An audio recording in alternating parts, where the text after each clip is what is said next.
At first, it didn't feel like danger. It felt like coincidence, the kind of thing you notice for a second and then forget. Like seeing the same car parked on your street 2 days in a row, or walking past someone and feeling like you've seen them before. Strange but harmless, that's what she told herself, because nothing had happened. No one approached her, no one spoke to her, no one did anything wrong. And yet, something didn't feel right. A quiet discomfort. A feeling that didn't have a clear reason, so she ignored it, because it's easier to ignore something when you can't prove it's real. Most people believe stalking is obvious. They imagine someone following them, someone standing too close, someone making their presence known. But real stalking, it doesn't start that way. It doesn't begin with fear. It begins with small moments. Moments that are easy to dismiss, moments that seem normal until they start repeating, until patterns begin to form. And once you see the pattern, it's already too late. Part 1. The first detail. The first time she noticed it was nothing special. Just a car parked across the street. Dark color, windows slightly tinted, engine off, no movement inside. It didn't stand out. It didn't seem threatening. People parked their cars everywhere. There was no reason to think about it twice. But something about it stayed in her mind longer than it should have. Not because it was suspicious, but because it felt present. Like it wasn't just parked, like it was waiting. Part 2. The second time the next day, the car was still there. Same spot, same position, still no movement. That's when she noticed it again. Not fear, just curiosity. Why hasn't it moved? But she didn't stop. Didn't investigate, didn't question it further. Because again, there was no proof of anything. And without proof, the mind chooses comfort over suspicion. Part 3. The pattern. Days later, she saw it again. Different street, different time, but the same car. That's when something changed, because once is coincidence, twice is strange, but 3 times feels intentional. She slowed down as she walked, just slightly, just enough to look. The car didn't move, didn't react, but it was there. Again. Part 4. The feeling grows after that. She started noticing more. Not just the car, the environment, people, movements. Her awareness increased. She looked behind her more often, checked reflections in windows, paid attention to footsteps, and still nothing obvious happened. No one followed her directly, no one approached, no confrontation, just the feeling, that constant quiet feeling that something wasn't right. Part 5. The digital signs. Then things shifted, from outside to inside her life.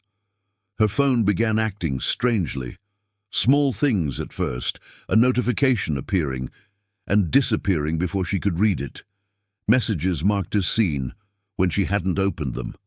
Apps closing unexpectedly, the kind of glitches everyone ignores, so she ignored them.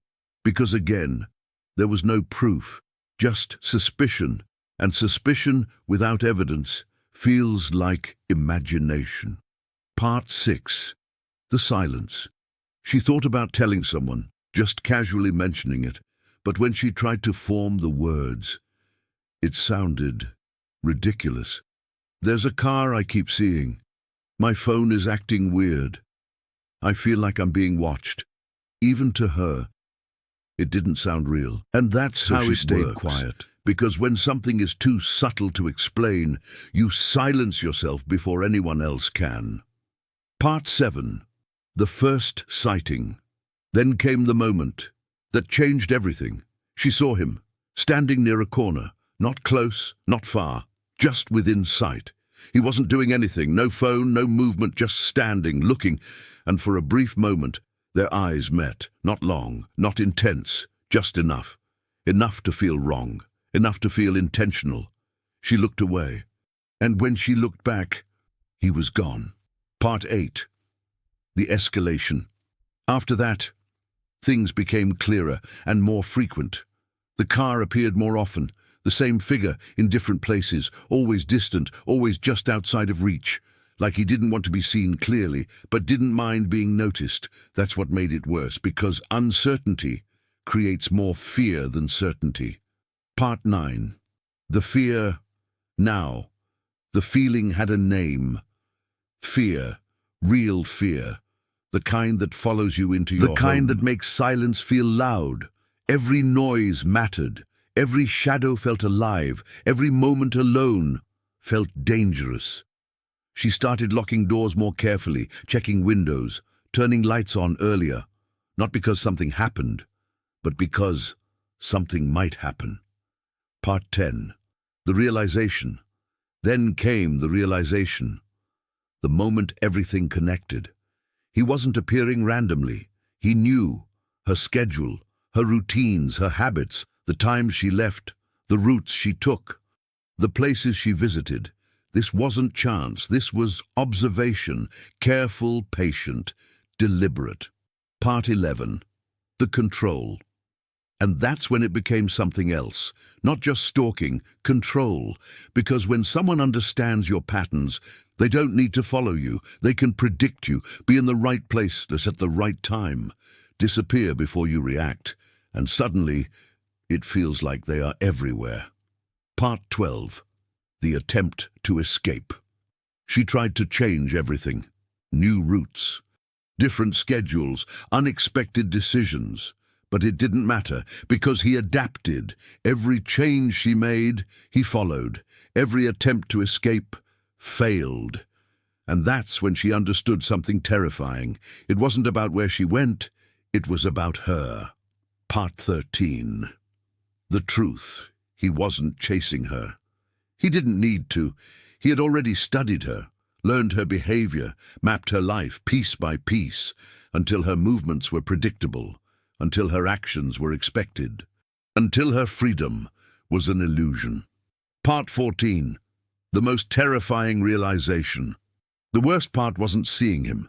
It wasn't the car. It wasn't the moments.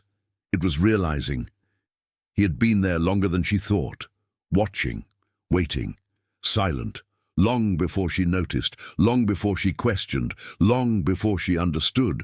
Stalkers don't always announce themselves. They don't always chase. They don't always make noise. Sometimes they observe, they learn, they wait. And the most dangerous part is not when you first see them. It's when you realize they've been there all along.